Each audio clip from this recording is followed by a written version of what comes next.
Metrópole Entrevista. Pois é, doutora Celci Nunes, que prazer tê-lo aqui na Rádio Metrópole, essa rádio democrática, aberta, que todo mundo fala, todo mundo ouve, e a senhora não pode deixar de estar com a gente aqui. Doutora Celci, eu estou seriamente preocupado. Por um lado, eu estou vendo aliviado, porque o controle da Covid, o governo, a prefeitura trabalharam juntos e combateram. A Covid está controlada. A gente lamenta, tivemos 2 óbitos apenas, mas a gente lamenta os 2 óbitos e me parece que está tudo controlando, tudo indo bem. Mas, de repente, um surto de gripe fora de época, porque esse surto era para ter vindo em maio, não, doutora? Um abraço, bom dia. Oi, Zé Eduardo, bom dia a você, bom dia a seus ouvintes. Você tem razão, né? A gente trabalha há longo tempo com a influenza entre o outono e o inverno. São os momentos de pico, e inclusive que o Ministério começa a fazer a vacinação em março, abril, exatamente para pegar esse período que tem mais doentes. Acontece que a gente não tinha diagnóstico de influenza, de circulação de influenza na Bahia, desde julho, e agora, no final de novembro, começamos a detectar os primeiros casos de H3N2, que é uma influenza, um vírus influenza, não é um vírus novo, é um vírus que está contido na vacina. Mas o que é que aconteceu? A gente estava sem circulação de influenza porque a gente estava usando máscara com distanciamento, e com o controle da Covid-19, a gente parou de usar essas proteções. E uma outra coisa extremamente importante é que a vacinação de influenza, eu ouvi vocês falando aí, mas ela sempre foi para grupos, né? Ela nunca foi uma vacinação para todo mundo. Você pega o Programa Nacional de Imunização, já criou esses critérios há muito tempo, das pessoas que têm um risco de ter a doença mais grave. São essa população que é vacinada. E a nossa cobertura este ano foi muito ruim no Brasil inteiro. Então, isso também está ajudando a disseminação desse vírus agora, nesse momento. Certo. Agora, doutora, para quem tem condições, um amigo meu, ele tem 2 filhos. No sábado, a filha pegou a gripe, ele foi na farmácia e gastou R$330 de remédio. No domingo foi o filho. Ele foi lá e gastou mais 330 para o filho. Eu pergunto, doutor, eu estava até conversando com a família. E o povo que ganha R$900 por mês? Como é que esse povo trata essa gripe, meu Deus?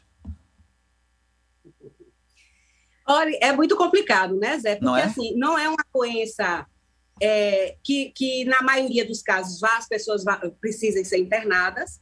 Agora, é uma doença que dá muito sofrimento, que você estava falando, dá uma febre alta, dá muita dor muscular, dor no corpo, a pessoa fica prostrada.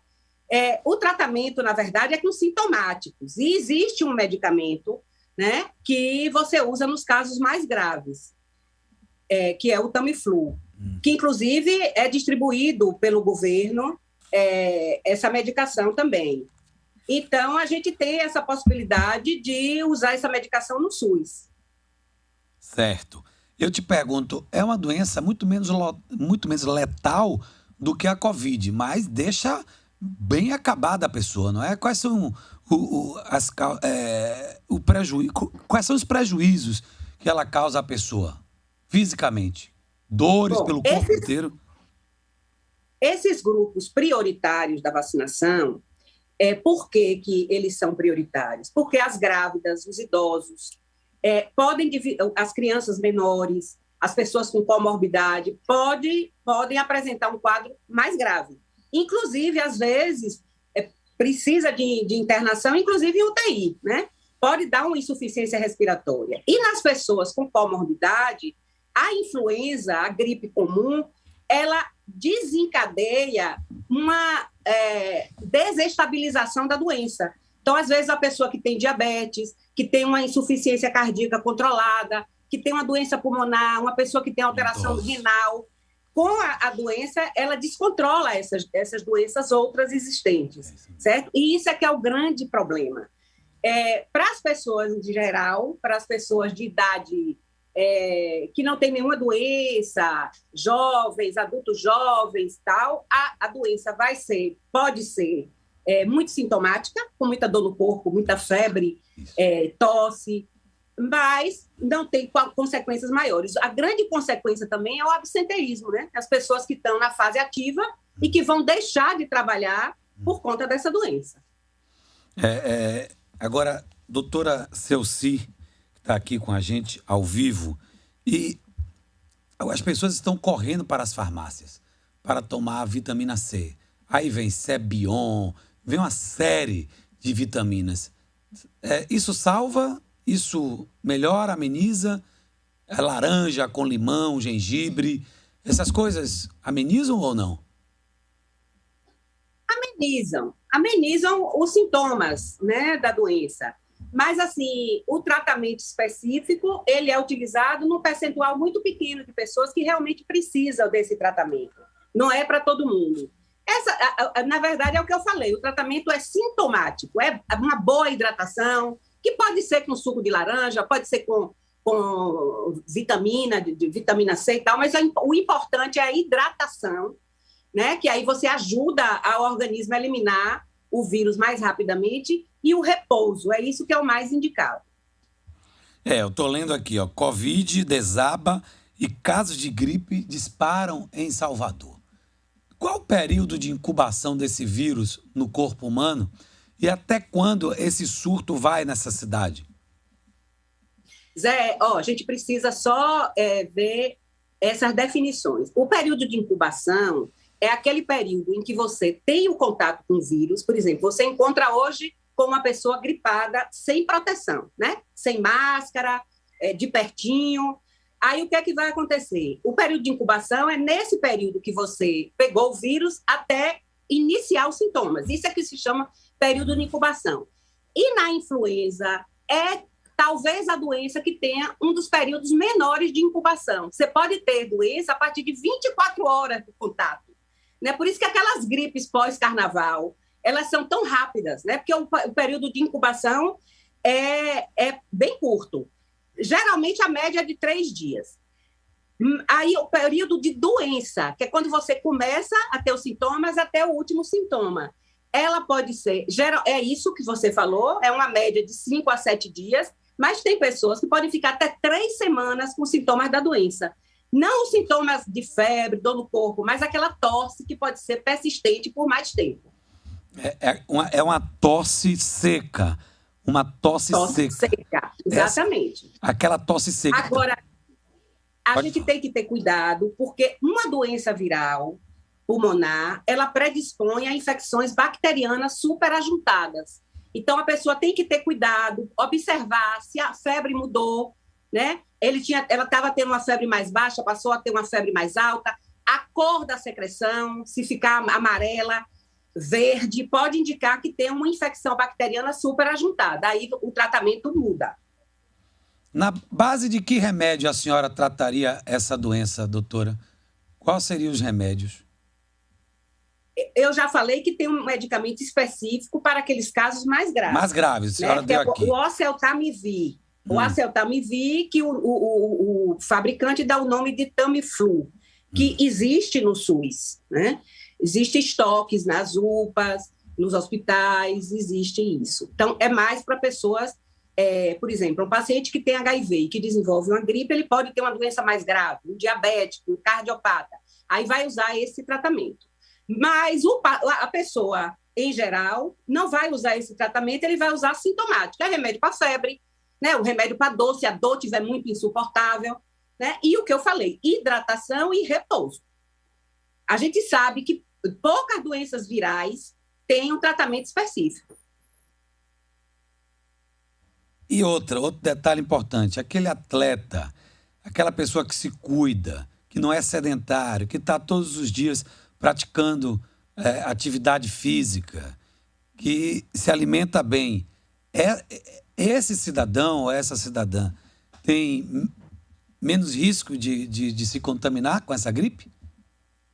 De se contaminar, não. De adoecer, sim. De ter a doença.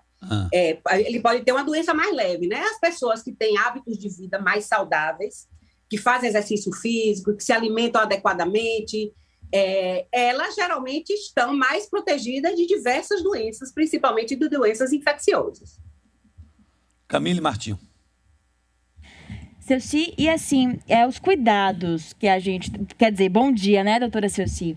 Os cuidados que a gente tem contra a Covid também ajudam contra a gripe, né? Existe alguma diferenciação nos cuidados, alguma coisa a mais que a gente tem que fazer em relação à gripe? Ou são os mesmos cuidados, a mesma coisa? Exatamente os mesmos cuidados. Os dois vírus são de transmissão respiratória. Então, a gente ter cuidado, usar máscara. A máscara é fantástica para proteger de doença respiratória, né? É usar uma máscara adequada, a higienização das mãos e o distanciamento. Isso é que é o fundamental na proteção em geral. E a vacina, né? Quem puder tomar a vacina, quem tiver nos grupos de risco, deve procurar os postos de saúde para fazer, e as outras pessoas, quem tiver condição, pode tomar num serviço privado de vacina. Infelizmente, a gente não tem a vacina universalmente, essa vacina, como foi a vacina de Covid, né? Tem uma pergunta interessante. Quem tomou H1N1 está mais protegido? Qual é a diferença da H1N1 para essa... Desculpe. A vacina não é H1N1. A vacina é vacina de influenza. Certo. Ela tem 3 vírus ou 4 vírus. Um desses vírus é o H1N1. Então, essa pessoa, com certeza, está mais protegida porque o H3N2 está na composição da vacina. Agora, qual é a diferença das duas, da 1 para 2? Qual é a pior? A H1N1 é a que é pior. Por que ela é pior? Porque ela surgiu mais recentemente, né? Foi lá, lembra que teve aquela grande epidemia em 2009, que quase foi uma pandemia, e ela dá quadros mais graves que precisam mais de hospitalização. Mas qualquer influenza pode dar um quadro grave, mais raramente, mas pode. Agora, na periferia, isso tende a crescer, doutora Celci? É mais preocupante na periferia, na comunidade de baixa renda? Aí porque eu estou vendo os gripários, né? Eu tenho mostrado na TV os gripários lotados, entupidos. Na periferia, isso tende a crescer mais ainda? É de lá que vem? A doença se espalha mais onde tem mais aglomeração. Então, a gente sabe que as pessoas mais pobres, elas têm umas casas menores, elas vivem mais aglomeradas, infelizmente, existem moradias que tem um cômodo só para diversas pessoas. Então, é óbvio que o vírus vai circular e ser transmitido com mais facilidade. Então, claro que teve aglomeração, vai ter mais proliferação do vírus. Qual é o recado que a senhora deixa aqui para os soteropolitanos e baianos em geral para essa gripe, esse surto que está chegando a Salvador? Tem duas coisas aí. Uma é que as pessoas precisam se prevenir, né? Quem não tiver no grupo de vacina e não puder se vacinar, a medida é a máscara, né? Não só a máscara, como a higienização das mãos e manter o distanciamento, que é a mesma medida para a Covid. Você falou aí que a gente está com os casos controlados de Covid na Bahia, mas a gente ainda está tendo morte. E também essa doença, ela confunde com Covid, porque os sintomas e sinais podem ser exatamente iguais. Então, assim, vamos prevenir de Covid e assim, dessa forma, a gente está prevenindo também dos vírus influenza como um todo. Ok, doutora Celci, muito obrigado pela atenção. Nota 1000, obrigado. E vacinar, viu, minha gente? Quem puder vacinar, vai vacinar de Covid e de influenza. Sim, eu queria saber, aquele que se vacinou de Covid não tem interferência, pode receber as 2 vacinas?